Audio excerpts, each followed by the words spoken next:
I'm Zoe. And I'm Chandi. And welcome back for another episode of Bound by the Cloak.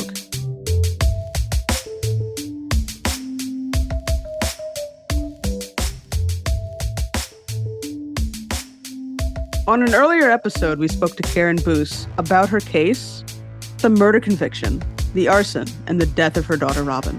So we decided to talk to somebody who knew a lot about fire science and fire investigations. So we spoke with John Lentini, an expert in fire science investigations. John Lentini literally wrote the book on fire science investigations. He literally wrote a textbook on how to investigate fires. So this man is the expert on fire science. John has personally conducted more than 2,000 fire science investigations throughout his career and is an acclaimed expert in the field.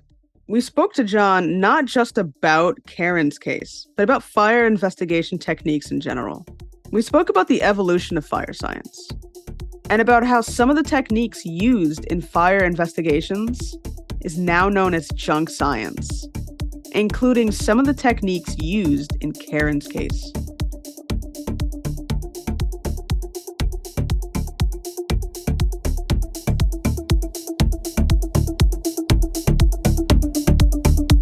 Thanks, John, for being on our show. Can you just tell us a little bit about yourself, your background, how you got into fire science?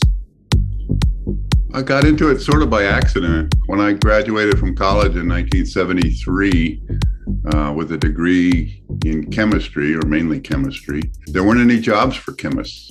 The streets were full of unemployed chemists due to the Arab oil embargo. You might have read about that. The chemistry lives at the end of the fuel industry. So if there's a depression in the fuel industry, there's a depression in the chemistry industry. And I didn't know what to do. My dad said, why don't you look at forensic science? He was a cop who later became a professor of criminal justice. His dad was a cop. So I said, why not? And I sent resumes out to 70 different crime laboratories. And it turns out that they were all hiring, because back then, the president, who wanted to prove that he was not a crook, he gave lots of money to sheriff's departments and state crime labs. So every sheriff's department got a helicopter, and every state crime lab doubled or tripled their staff. So there were tons of jobs. And I got invited to go to a lot of places, but Atlanta was the place I could get to from where I was in Florida. And I met the director of the crime lab, and we had a nice chat. And he liked that I came from a law enforcement family, so he hired me. And then I went to work there, and they put me in the criminalistic section, which is sort of a general category of everything that's not drugs and not serology and not toxicology. So it was bullets and fingerprints and fire debris analysis. And they tried to teach me how to do microscopic hair comparison. That was the first thing they tried to teach me. And after about 6 weeks, I said, you know what, I'm just not very comfortable doing this. I mean, I was a baby. I was 22, and they're, wanting me to make decisions that were going to send people to jail for life based on a hair found at a crime scene. And I said, I'm just not, I don't feel good about this. 40 years later, I was vindicated when it turns out the whole discipline of microscopic hair comparison was, let's just say, riddled with error. So they said, what else? Let's show you the arson. Maybe you'd like to do the arson. And I said, show me. And they showed me, and it was classical chemistry, stuff I could understand, stuff I could explain. And, the rest is history. Fire marshals would bring me samples and ask me to analyze them to see if there was gasoline in somebody's living room or bedroom. And I would frequently say, no, I can't find it. And they said, well, John, I know there's something there. And I said, well, if you knew there was something there, what'd you need me for? Because I was a smartass. And they said, okay, smartass, you come out and you show us how to find the samples. And I quickly learned that these guys were just terribly overworked, and they had more fires to look at than they had time to look at them. And so they weren't doing a decent job. Wow. And one thing you've got to do if you want to find out if there's gasoline on the floor is to shovel off the floor. Most fire scenes, ceiling, the walls, the roof is all on the floor. And if you don't shovel it off, you're not going to know what's gonna underneath. find it. Yeah. It was pretty straightforward, just a lot of hard work shoveling the floor, but that's how you do it. And I got into the private sector pretty quickly. And after 3 years, I saw that there was a demand in Atlanta for chemical analysis of fire debris in the private sector. So fire debris analysis is one of the few forensic sciences that has a private sector component, which means there's money in it because insurance companies want to investigate fires. There's not a lot of money in matching bullets. Insurance companies, nobody really cares about that. So it's all done by just practice, on the job training. Anyways, I started going out and doing fire scenes. When I got done with a fire scene, people knew that I had been there because you could eat off it. And I mostly worked for insurance companies trying to catch people that were trying to defraud them, people that lit their own houses on fire in order to collect the insurance proceeds. And I did that for the better part of 15 years, doing 100 to 150 fires a year. Then I started working on product liability cases, service liability cases, which tended to be bigger fires. There was more money in it. And you needed to be a little more knowledgeable than a guy just going out answering the question, is this an accident or not? I would have to find out what caused it and why it caused it. And I had a laboratory available and did a lot of fun experiments, a lot of research. And I also became involved in standardization because I saw that would help. And so I started out with standardizing fire debris analysis and then got into standardizing fire scene inspection. So I served on ASTM committees, writing standards for fire debris analysis, and NFPA committees, writing standards for fire scene inspection. And as time went on, I started getting calls from people whose clients were accused of arson and asked to review cases. And I did my first exoneration case in 1994 and have had 16 people released from prison as a result of cases that I was part of the team. I didn't get people out of prison. The lawyers do that, but I helped. And I've seen a lot of cases where people were falsely accused and kept them out of prison or got them to be able to collect on their insurance policy. Because unfortunately, a large percentage of fire investigators have no clue what they're doing.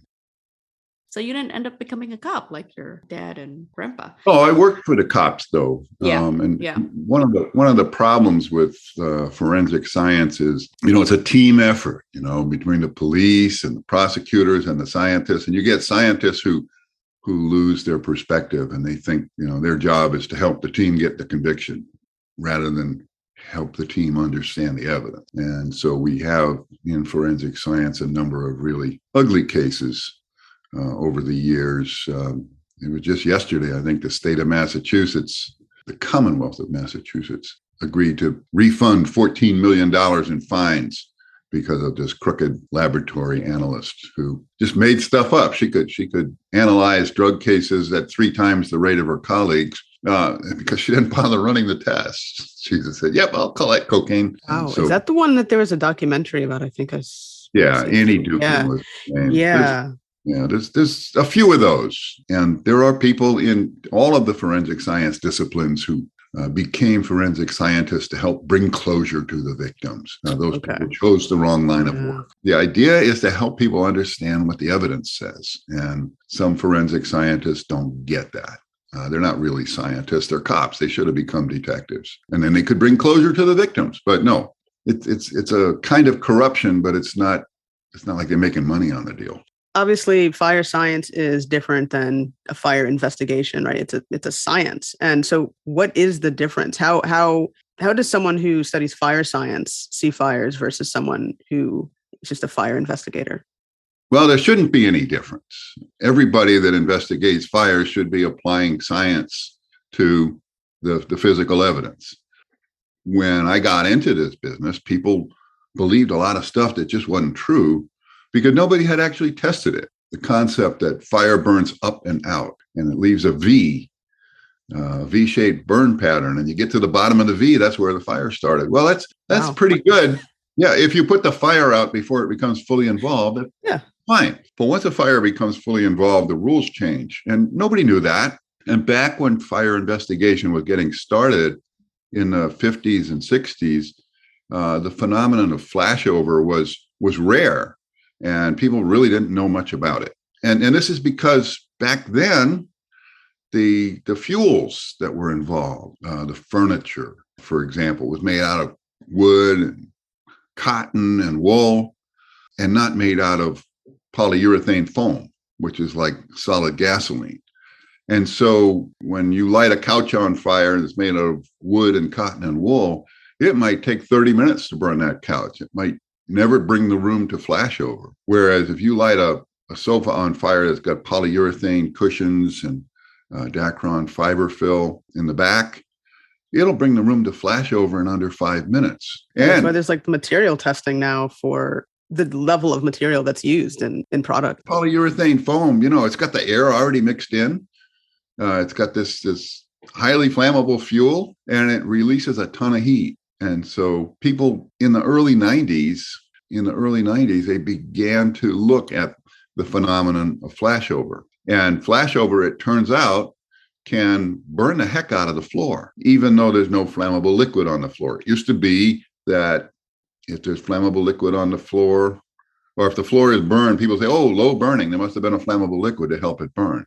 This fire that I ran in 1991 burned the heck out of the floor without a drop of accelerant. So I began to preach the gospel of flashover, and people hated my guts for it. I was a pariah, way outside of the mainstream for 10 or 15 years. And then the mainstream shifted. I haven't changed a bit, but the mainstream has, and now I'm in it. Speaking of flashover, for somebody who doesn't know anything or many things about fire, what exactly is flashover? It's when you make the transition from a fire in a room to a room on fire. And what happens when you light a piece of furniture on fire is what you would expect to happen. The fire burns up and out, makes a nice V pattern, except for one thing. There's a ceiling in the room. And so the hot gases released by that fire pile up at the ceiling. And the fire continues to make that layer of hot gases thicker and hotter. And that gas layer then radiates heat in all directions, including downward. And when you get to about 1200 degrees Fahrenheit at the ceiling, there's enough radiation coming off of that hot gas layer to light everything in the room on fire. And it's pretty impressive. If you're up close to it, pretty scary. And there's a reason that firemen don't run right into a building until they size the thing up. They could end up being cooked. So then that makes it really hard to find the origin of the fire once flashover has occurred, I would assume. It's hard to pinpoint. Yeah.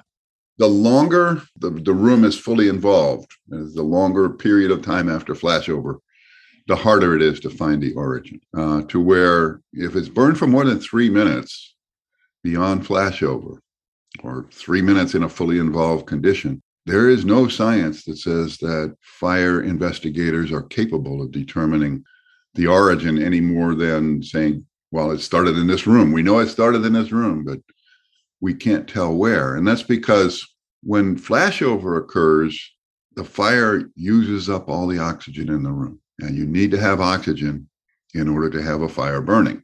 And so after flashover, the only places where there's any flame are places that are ventilated, like windows and doors.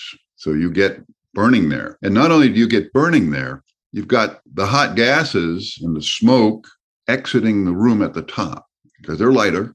So they're up at the ceiling. So they go out the top of the door or the window, and then you're creating a vacuum by doing that. And so cool air comes in the bottom of the door or the window. And so the only place that can actually burn is down low. And you get these patterns of very intense damage caused by very intense burning that have nothing to do with where the fire started or where the fire burned the longest. So you've got to separate intensity from duration. And It used to be that the lowest and deepest charring was the origin of the fire. That's just not true. In fact, the lowest and deepest burning is where the fire burnt the best, would burn most intensely. Now, before flashover, you can look at the lowest and deepest char, but after flashover, you can't. And that means you have to examine every potential ignition source in the room. And if you don't do that, you can't prove where the fire started. That seems incredibly difficult. It is incredibly difficult, but people make it out, like when they're testifying before a jury, they talk about fire burns up and out. And so all I got to do is look for the lowest and deepest char, and the jury goes, yeah, and they believe it. Because why not? This guy's an expert. Right. So you've talked about NFPA. In terms of people accepting NFPA standards for fire investigation, why do you think it took so long?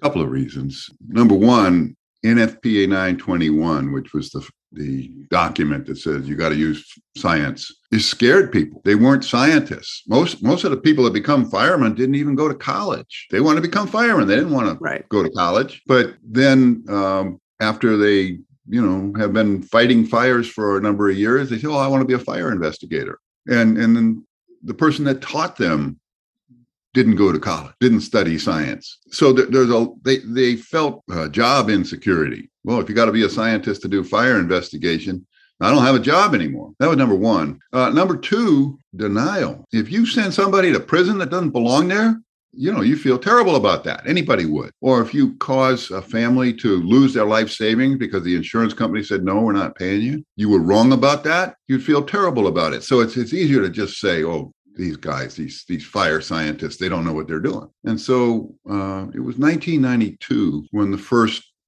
really hard standard, NFPA 921, was published. And it caused the heads of most of the fire investigation community to explode. They just couldn't stand it. And in the second edition and the third edition, people still hated the idea that people who knew about science were going to tell them how to do their job. And so it took a while before the arson investigation community finally accepted that you had to do good science in order to do this job right. So it's only been this century, right around 2000, 2001, that you could say that fire investigation was generally accepted to be a scientific endeavor. I mean, I've got testimony of people in the 90s, they say, I'm not a scientist, and they're proud of it. Yeah. That seems so odd to me that somebody... Yeah, that's kind of strange. I mean, I would think that somebody who investigates fires should have like a considerable amount of knowledge about fire science. But yeah, I mean, you would think so. But about half of the people these days, if you ask them to define the basic units of energy or the basic units of power or explain the difference between energy and power, they can't do it. And they're wholly unqualified. We're asking these people to make sophisticated decisions about chemistry and physics. And these people haven't studied chemistry or physics since they were in high school, and they've forgotten it. Wow. Is that a law enforcement thing, you think, in that experience is more valued over education? Absolutely. Comes from the mindset that, I know bad guys. I've caught bad guys. I know how to catch bad guys. Don't be confusing me with no science. Yeah, I mean, we've had this conversation before with other guests previously, even talking about the Innocence Project and wrongful convictions. And to talk about the fact that people are wrongly convicted of arson it's terrible. And I don't know how common it is. I mean, even when it comes to proving arson for insurance purposes, how common is it that someone is accused of arson and the evidence is inaccurate or wrong? Well, there's not been a lot of studies on that. I can only tell you about my experience, and I have met 70 or so people who were falsely accused of setting fires. Some of them went to prison. Some of them got their insurance claims denied. Some of them, I was able to prove, look, this is an accident. This is not arson. Go ahead and pay these people. I've been able to persuade some prosecutors not to bring cases to trial. Recently had a case out of South Carolina where after a year, the prosecutor agreed that if he brought it to trial, he would probably lose. And that is, it's a prosecutor's ethical duty to not bring cases that he's going to lose.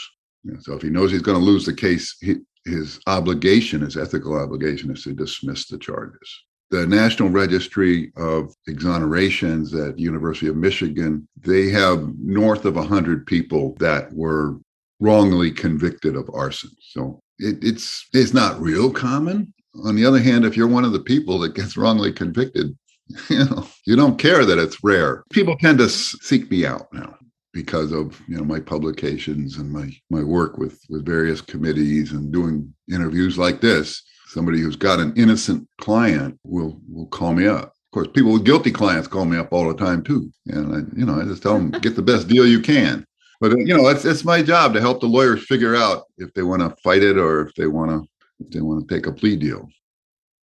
In terms of people who were wrongly convicted of arson, what are these investigators getting wrong that it keeps happening year after year? Well, they think that they are better at finding the origin than they really are. They read patterns caused by ventilation and say that's a pattern caused by long duration. They're not getting reviewed enough. When it comes to detecting arson, are there other things is there other evidence that's present besides just looking for an origin? Sure. And, somebody sets up an incendiary device, it's not going to go away. You might find evidence of that. You got a Ring camera on the neighbor across the street, and they catch you leaving the house with an empty gas can. That's a clue. Yeah.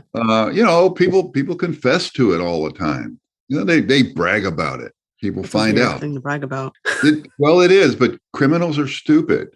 Yes. 100 is the average IQ of the population, but you go to the prison, you're not going to be anywhere close to 100 for the average IQ. Wow. People brag about how they took their insurance company for $100,000. Other things people do. An accidental fire is by definition something that nobody knows about. If you can demonstrate that somebody had prior knowledge that this fire was going to happen, you're most of the way there to showing that they did it. As people, I used to catch people like taking out their family photographs and the family Bible and mementos. They would put them in a storage facility, and you find out that they've got a storage facility. You go there and you find all this stuff in there, and then you look at their inventory that they hand to the insurance company, and that same stuff is there. Oh wow, that's a clue. That would definitely be a clue. Yeah. I once found in the garage of a house. It was a big house with a separate garage. And I went in the garage and I found the bride and groom from the wedding cake and a children's baby teeth and a family Bible. I said, gee, what are these things doing here? And, you ask them, you say, well, did you take anything out of the house recently? And they say, oh, no. I had another guy who he claimed 6 television sets on his inventory back in the day when televisions were more expensive. And he was even able to produce receipts for when he bought them. And the receipts, it turns out, were all forgeries. And I was able to go into the house and find the vacuum tubes that ran the TVs. And, they don't use vacuum tubes anymore. They haven't since the mid 60s or 70s.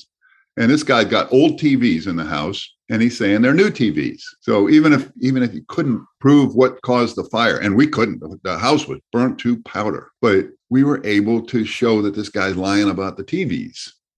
And that's enough to void his insurance claim right there. I mean, the insurance company doesn't have to prove you lit the house on fire if they can prove you're lying about your stuff. So, there are a number of different things you can do, even if the house does burn to powder. I had one clever dude took mattresses and stacked them up against the windows in order to keep the fire from being detected. Nobody could see that there was a fire burning in that house until it was too late. But when I got there, this is a brick house, and there's these mattresses hanging out the window. And I could tell it, a fire won't do that. Somebody had to put that mattress there. He really didn't think about it too deeply at all. No.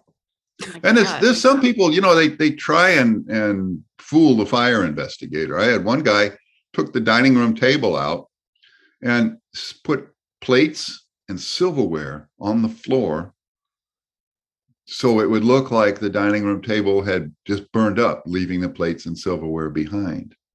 unfortunately for him, that didn't burn that well. So I found the plates and silverware, unburned and no table. Wait, why wouldn't he? Plates wouldn't burn. Well, plates won't burn. They're ceramic. Silver won't burn, but the wooden table would. So if the house had burnt to powder, I would have found the plates and the silverware, not thought much about the fact that the table was gone, simply because it burned up.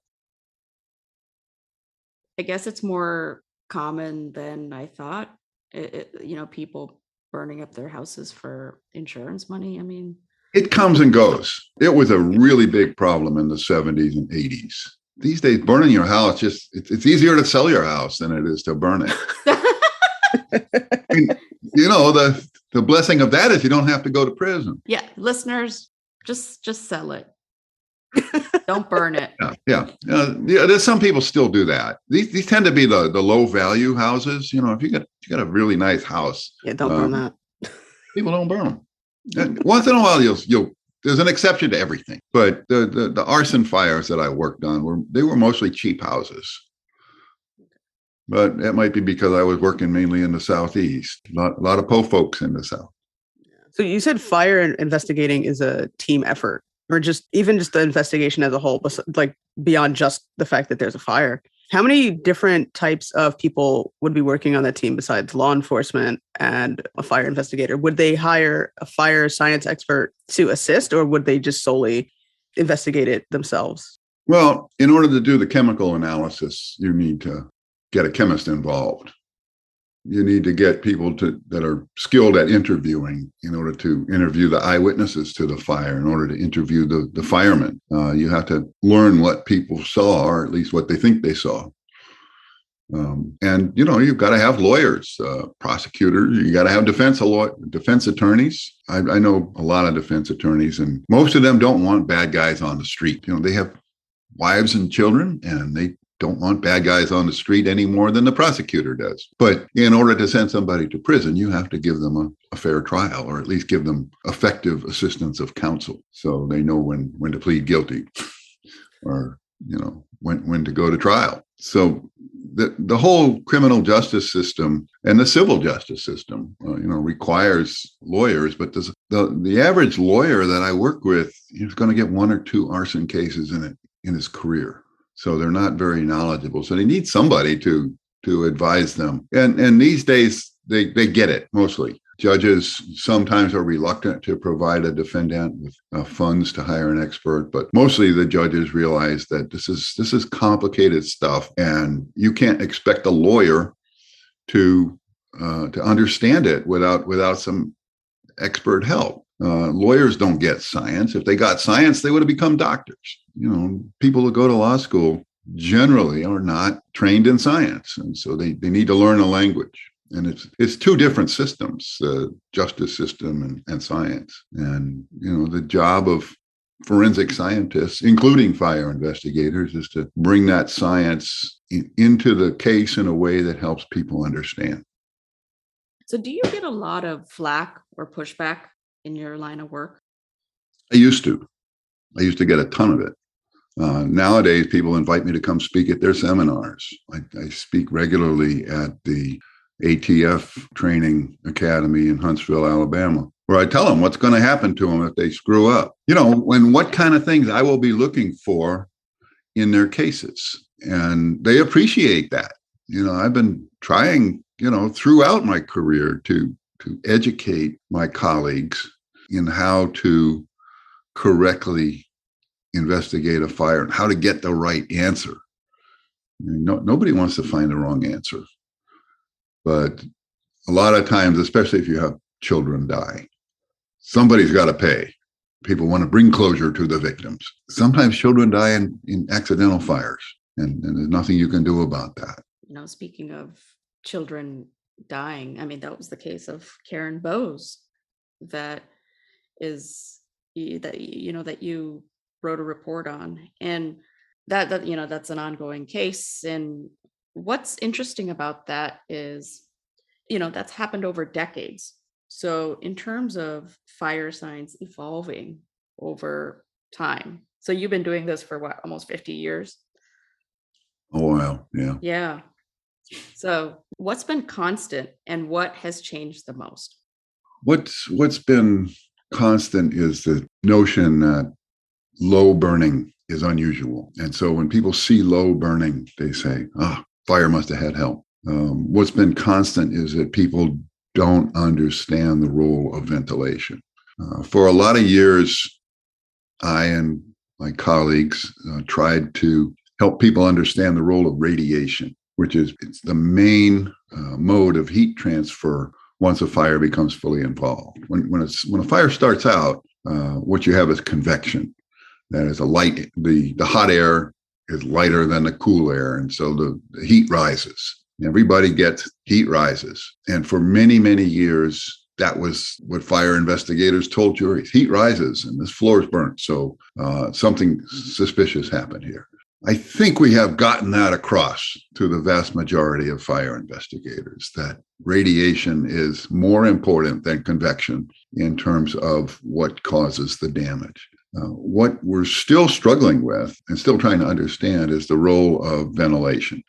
You need heat, you need fuel, and you need oxygen in order to have fire. And it turns out that fire uses all the oxygen in the room when it's given a chance. And there's a lot of people just don't quite understand that yet. Just as recently as last year, I looked at a fire scene that it was more than a year old. And the insurance company had said, we're not going to pay you because you set this fire.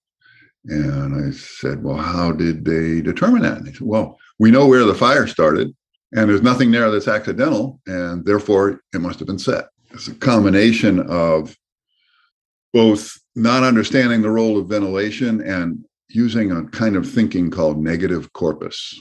Somebody's murdered when they don't have a body. It's hard to prove that they've been murdered. It can be done. It happens once in a while.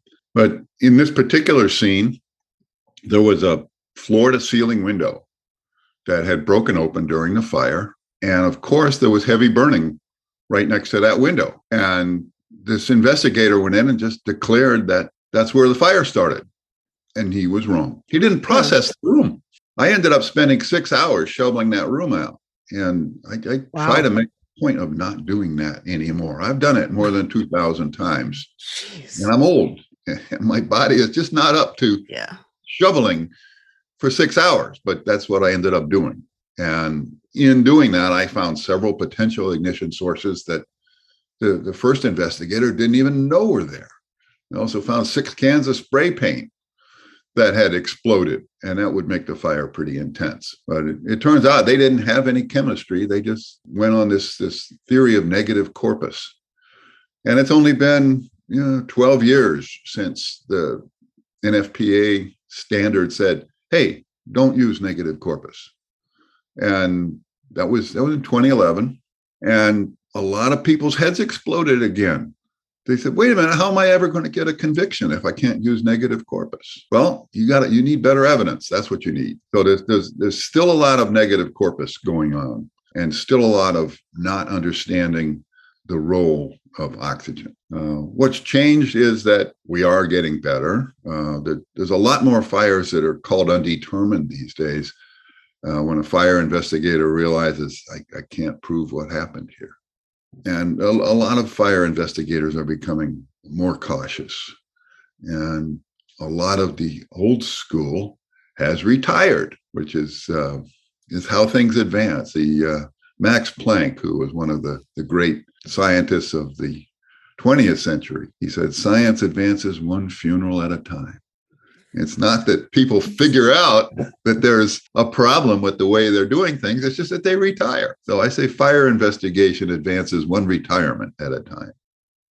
Yeah, I mean, like I've glanced at some of your reports over the years and looking at debris analysis. And I mean, I think it's interesting that, especially with like wood burning, when you burn wood, like it burns whichever way it kind of wants to. But when you actually analyze it, I guess back in the day, it was, well, if it, has a certain type of burning pattern, this means that this could be the origin, or it burned longer here. And so in terms of materials, like you said, like, over time, right, older materials burn a certain way and new materials are maybe quicker to engulf in flames and burn quicker. And it seems like when you analyze like a particular scene of fire scene, people don't really delve into that information. They just kind of look at the room and just, say, okay, well, I think it started there.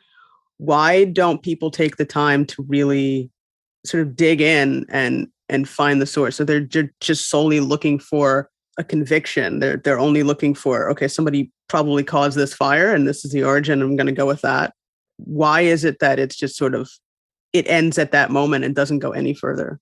Well, laziness has a lot to do with it. This is not easy work. It's a lot of heavy lifting outdoors with no air conditioning, no roof usually. So if it's going to rain that day, well, you work in the rain. Everything about fire investigation is difficult. And after you get done with the physical exertion of clearing that fire scene, then you need to engage your brain and think about it. And so, that's hard too. It's a complex chemical reaction. And if you don't know chemistry, you don't know physics, probably not going to get it right. You say everything about fire investigation is difficult. So why do you still do it after all these years? Because I'm good at it. That's a really good answer. Yeah. That's the only way I know how to make a living. But we have made a lot of progress in getting people to accept the fact that they need to know something about chemistry and physics in order to do this job right. And there's two ways to do that. One is to teach people through the standardization process, writing standards for what you need to know. The hard way is to beat them up in court, get them disqualified as experts, make them feel terrible about themselves. I'd rather do it through teaching. Yeah. But, when push comes to shove, you go to court. And, you hope that you can persuade the trier of fact, whether that's the judge or the jury, that this person has said, oh, this is an arson fire, doesn't know what they're talking about. So do you think that over time, eventually we'll get to a point where you have to have a certain level of expertise to be a fire investigator or forensic investigator in terms of crimes and fires?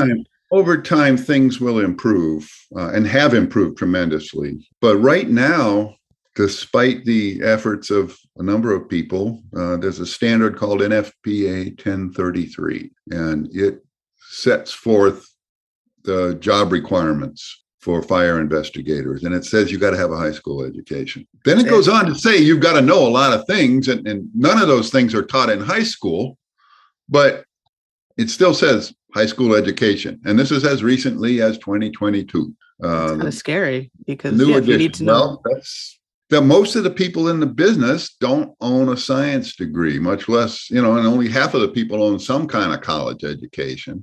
And that's, usually in criminal justice or English or something else that's not science. That's just how it is. And so those are the people in charge. Everybody gets represented on these standardization committees. You get representatives from the public sector, the private sector, insurance, education, enforcement.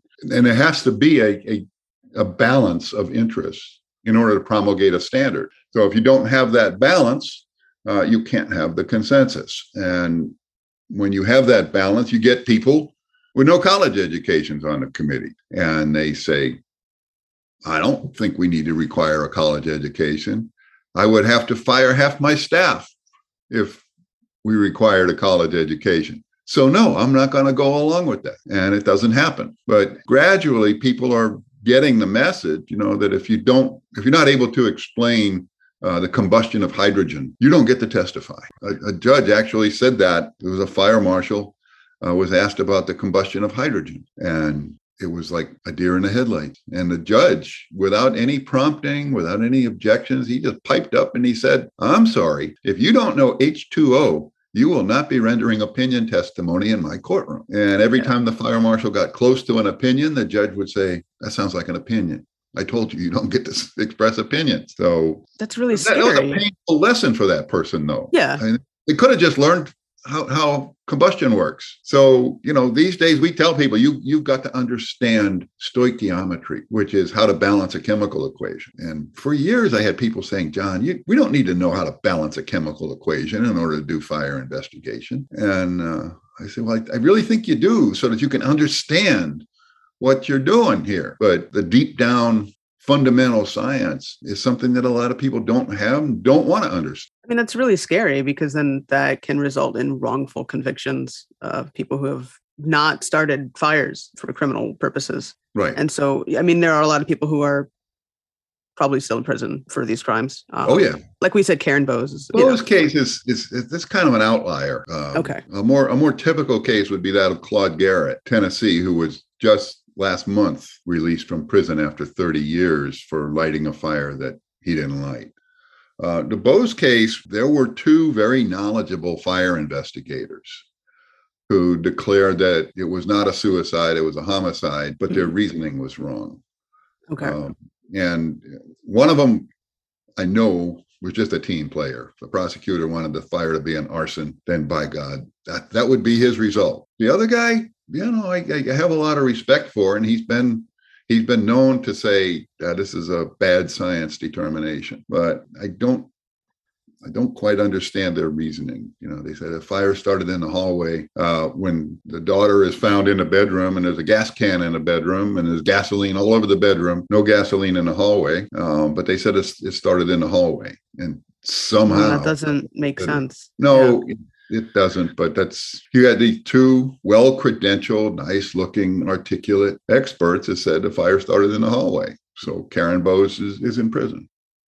Can things be sort of misidentified as gasoline in a fire investigation? Like any other accelerant could just, after everything is burned, or is it literally evidence of the fact that, like, chemical evidence that it's gasoline? Like they did the testing and they determined that. The fire debris analysis, the chemistry is used to identify gasoline, is pretty well settled. There are only a few places where you can go and people will find gasoline that's not there. Okay. And they brag about, we have a 50% positive rate, and a third of our findings are gasoline. I don't know why they do that, but there's one particular laboratory in Florida that I just don't trust their results. If they say something's gasoline, I want to look at the data. And there have been like 5 different cases that I've looked at where it wasn't really gasoline. It looked a little like gasoline, but not really. But mostly people doing the fire debris analysis, they are scientists. Okay. They're doing a chemical analysis with gas chromatography, mass spectrometry, fancy highfalutin science that, the average fire investigator wouldn't know anything about. So when the lab tells you that you got something or you don't have something, they just have to believe it. I would say that, because of standardization that has been going on in the fire debris analysis field for 40 years now, it's pretty trustworthy. It's not completely trustworthy. It's still pattern recognition. It's still doing feature comparison, which is what's wrong with a lot of forensic science, but it's pretty reliable, as opposed to the guy that goes to a fully involved fire scene and comes away saying it's arson without finding gasoline in the bedroom. I mean, if you find gasoline in somebody's bedroom, somebody's got some splaining to do. Yeah. Are there other accelerants besides gasoline that are used in arson? Yeah, there are. People use paint thinner. They use charcoal lighter. They'll use kerosene. But gasoline is cheap. You can buy a lot of it. I mean, even at $5 a gallon, it's a whole lot cheaper than mineral spirits or charcoal lighter fluid. That's true. Yep. Easily available, and it works really well. Just that it does leave residue behind if the thing doesn't go to powder.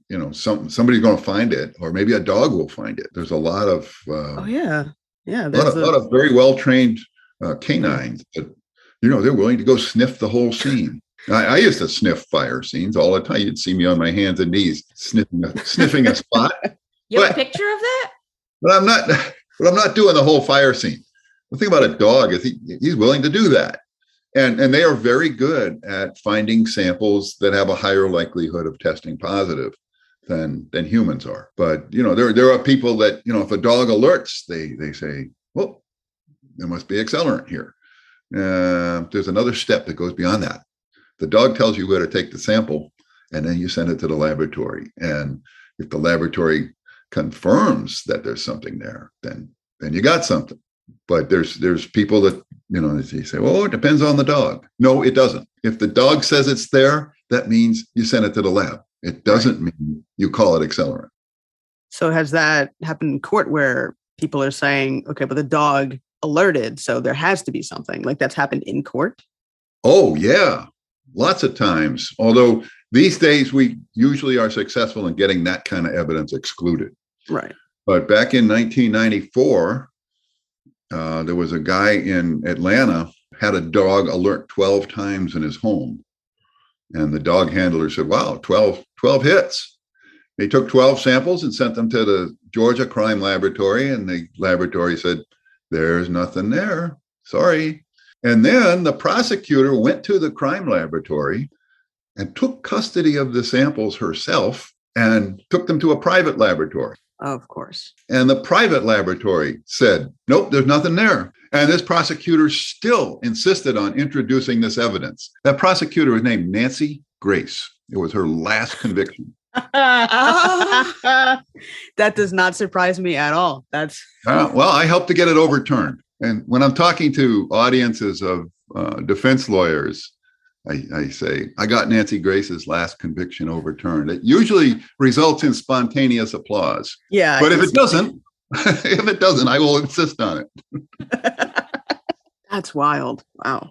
Yeah, she was a terrible, terrible prosecutor.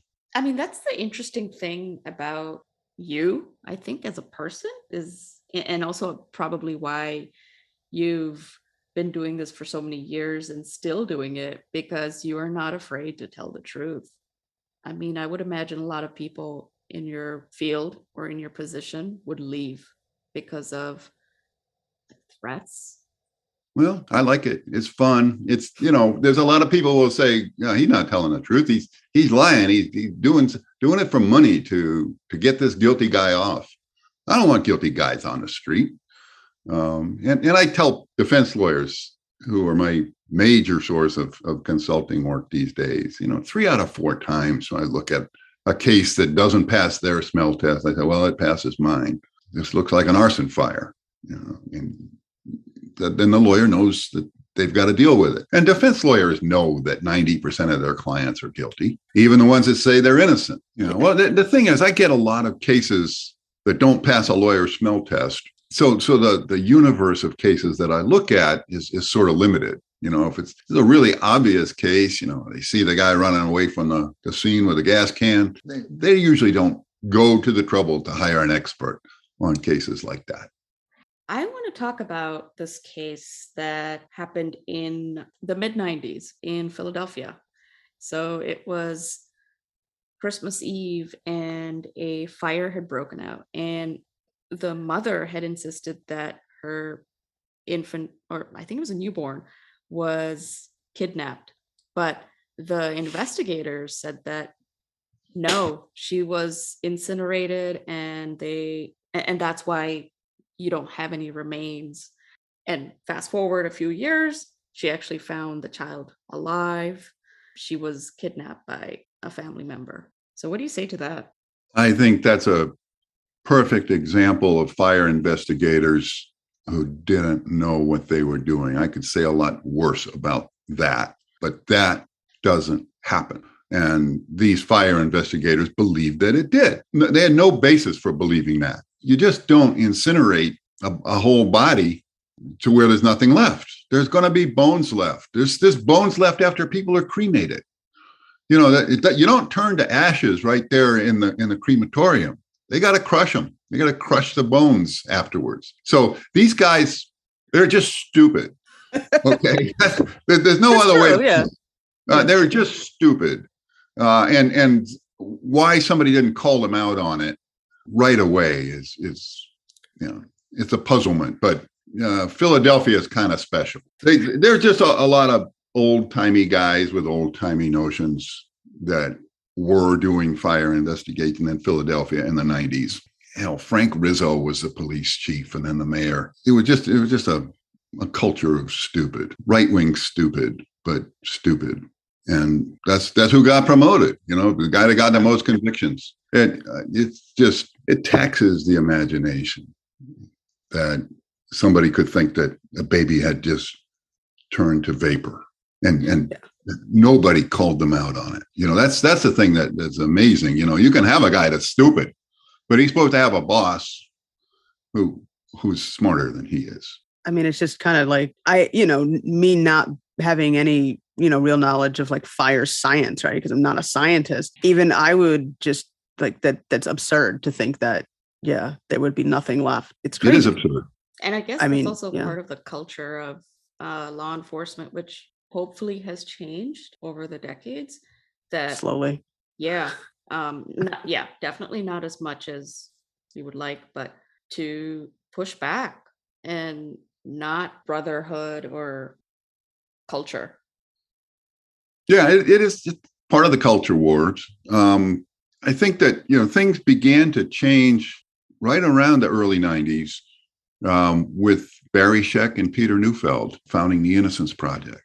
And the number of convictions that have been overturned finally got people's attention. And it took a long time. And there's still people that hate the Innocence Project. They call it a cottage industry, the innocence industry. I work for the Innocence Project, and frequently tell them, don't take this case. This is a righteous conviction here. But other times I see the cases that they've looked at, and it is cultural thing that the law enforcement, they just circle the wagons. If somebody challenges them, then that person's a whore or a liar or some kind of evil lefty. Just not true. But the Innocence Project has exposed the faults in forensic science, and much to our benefit. People are more careful these days, but they still catch a lot of grief. But mostly they're heroes. Of course, then you have the OJ trial where Scheck and Neufeld represented OJ, who clearly did it. Sorry. Yes. What I tell people that are disappointed if an arsonist gets away with it, I say, they will screw up again. They always do. Look at OJ. And he did. Yeah. So speaking of that, in the media, right, in crime TV shows, they present a certain view of arsonists in that there is a typical profile. Is that true? No. Profiling is garbage science. It's garbage dressed up as science. If you remember the Washington D.C. sniper. Yep. Middle-aged white guy. Yeah, right. They couldn't have been more wrong about that. They get it is fine to use as an investigative tool, but it frequently doesn't work out. If I ask, what causes people to commit arson, you'll have many different reasons for that. Yeah, it's what causes people to commit crimes in general: sex and alcohol. Really? That's it? That'll take care of most of them. I can see that. Arson for profit is not the most common. Usually people get mad, and they get mad when they done drugs or alcohol, or catch the wife cheating on them or catch the husband cheating on them. So they get anger. It's a leading cause of crime, I think. That's interesting. Like when I think of arson and fires, I tend to think of somebody, insurance money or something. But yeah, if it's really more so anger and somebody just being drunk and doing something stupid, then insurance fraud surely does happen. And a lot of times though, it's not the arson that's the fraud. It's the inflating the inventory. People figure the insurance company is going to screw them anyway, so they're going to screw the insurance company back by inflating the value of their contents. It happens. It really does, but it's not nearly as common as people think. So you've been doing this for a while, and what is your hope for the field of fire science 10 years from now, 20 years from now? Those are two different questions. 10 years from now, I hope people follow the standards and are cautious and understand better how fire behaves, and that they are a little more conscientious about investigating a particular room. a lot of times that's the best you can do, is narrow it down to a particular room that caught fire. And if people understand that, then they will look more carefully at the contents of that room and, maybe find something that malfunctioned or something that was find the gasoline in the living room. And they will stop using negative corpus. That's the main thing, is they say, well, I'm such a good investigator that if there was an accidental cause of this fire, I would surely find it. And because I don't find it, must be an arson. In 20 years, we can hope that it will be a requirement that you actually have a science degree to do this kind of work, that you understand the science. And that's been happening with the standards. And we recently, updated NFPA 1033, and we had a list of 16 subjects that fire investigators were required to know. But we didn't define those terms, those 16 terms. We reorganized the list and defined the terms. And by the time we were done defining the terms, there's like 125 things you've got to know. And a lot of it's simple stuff. I mean, like knowing about gas systems and heating systems and electrical systems, and building systems in general. It would seem that, you got to know that stuff. Well, how could you think you could get by without knowing that stuff? But also, fire science, the chemistry and the physics, fire dynamics. We've explained all of those things in great detail. And so now people, if they want to demonstrate that they are competent fire investigators, they really need to be able to talk about all 125 things. Some of them are remarkably simple, and some of them are pretty complex. What keeps you up at night, John? Nothing. I sleep like a baby. And I know babies don't sleep, but no, I really, with respect to fires, nothing really keeps me up at night. I do the best I can, try and move forward. The things that keep me up at night are things that you see on the nightly news. I have a question about your book. Can you tell us a little bit about your book and how that relates to fire science? Well, the beginning of it is all about that. I make the case that you gotta have science to do fires, and talk about the history of the study of fire since the Enlightenment, since Lavoisier. And then I get into the nuts and bolts of molecules and how they interact with each other and with fire. And then I get into fire dynamics. Those first 3 chapters of the book tell you pretty much what you need to know about fire science. I mean, if you understand that, nobody will say that you're not qualified because you don't know stuff. And you will know more than the lawyer that's asking you the questions that's challenging your qualifications. And that's as far as you need to get. I talk about procedures. I talk about how the lab works, which is really not completely accessible to the average fire investigator, but it is accessible to someone that has an undergraduate understanding of organic chemistry. Then I talk about different types of ignition sources, and then I do different types of fires that I've investigated. I had lots of pictures. And I talk about the myths that people have been raised on that are hopefully disappearing. I mean, there's a lot of them I just don't see anymore, because we've been pounding it into people's heads for 30 years that this is a myth. And then I talk about some cases, war stories, and then I talk about quality assurance and how to do a good professional job. I used to give lectures with PowerPoint slides, and I did that throughout the 90s when people would invite me. And of course, back then there was a lot of people said, "Oh, don't invite John. He's a bad guy."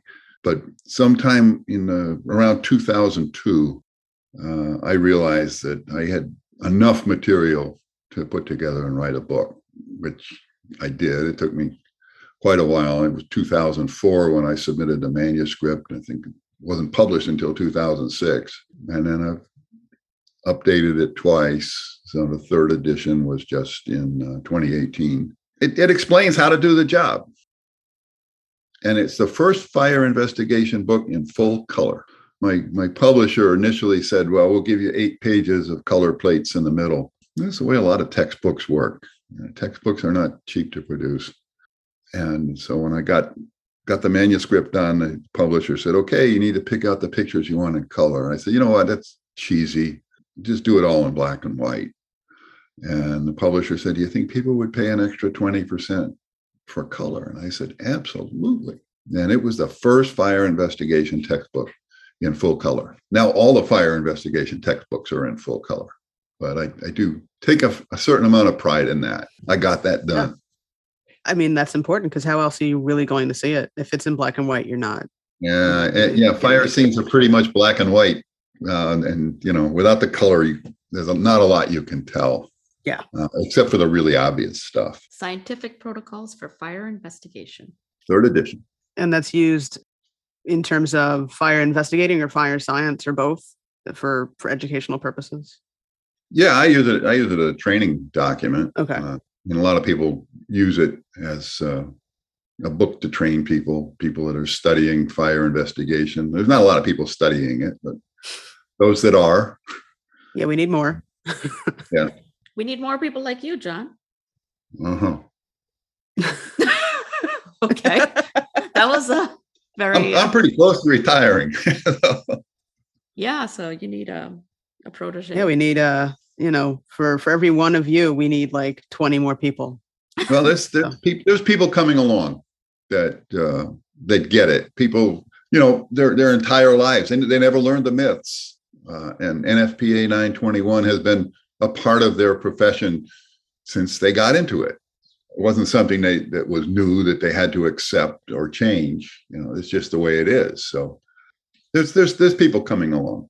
Honestly, my knowledge of NFPA just goes, the basics of fire suppression and things like that. So sprinklers and construction wise. But yeah, you don't even think about the fact that there's a lot more to it than just that, there's so much. I didn't even realize that there was like fire investigation standards, like for NFPA. I didn't even think about it because it's not in, my realm at all. Well, they've only been in it since 1985. So yeah, how old is NFPA then? I think they're more than 100 years old. Really? Wow. Oh yeah. Okay. They started out calling themselves the National Fire Prevention Association, and then they realized they would look like failures. Call it National Fire Protection Association. Yeah. And most of the changes in the NFPA standards have come about as a result of tragedies. Standards are written in blood. Is what they say. A lot of terrible incidents, Triangle Shirtwaist Factory fire, and all other kinds of incidents that have happened. Hartford Circus fire. Yeah. There've been some pretty bad ones. Yeah. Chandi, do you know about the like any of these? I just know about the Triangle. But what was the other one you said? Triangle Shirtwaist. I know. Oh, there was a Coconut Grove nightclub. Yeah. Coconut Grove, isn't that Miami? I think it was in Boston. It was a nightclub, and the doors all opened inward. And so when the crowd got up, they just squashed each other. Because they're trying to push to get out. Right. And so the doors all open outwards now.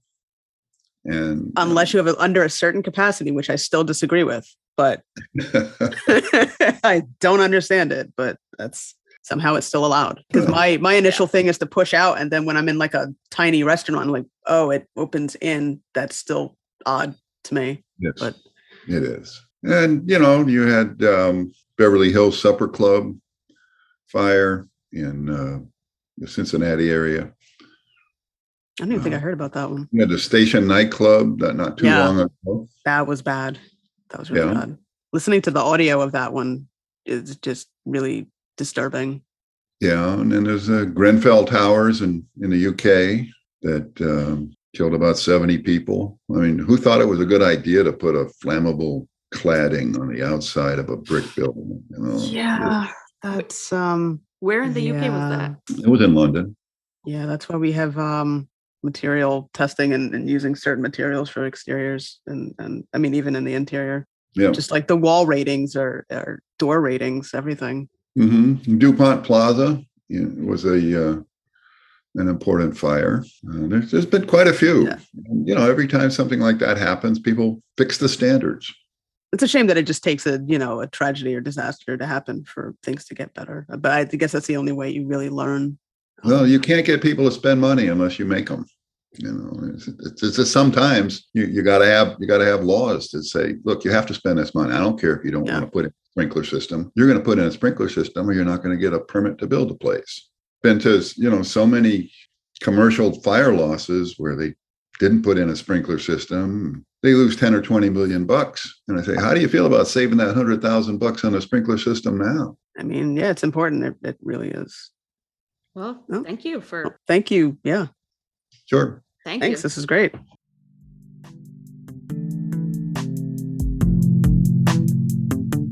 We'd like to thank John Lentini for providing his expertise and insight into fire science investigations, the future of fire science, and the importance of the accuracy of this field.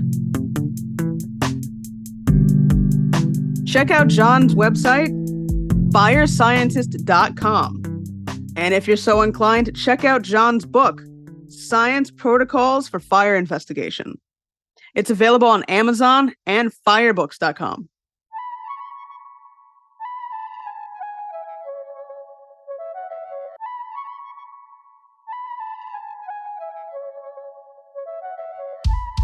Follow us on Twitter and on Instagram. Don't forget, you can listen to us wherever you get your podcasts, whether that's Apple, Spotify, Google. We are everywhere. Thanks for tuning in to another episode of Bound by the Cloak. We'll see you next time.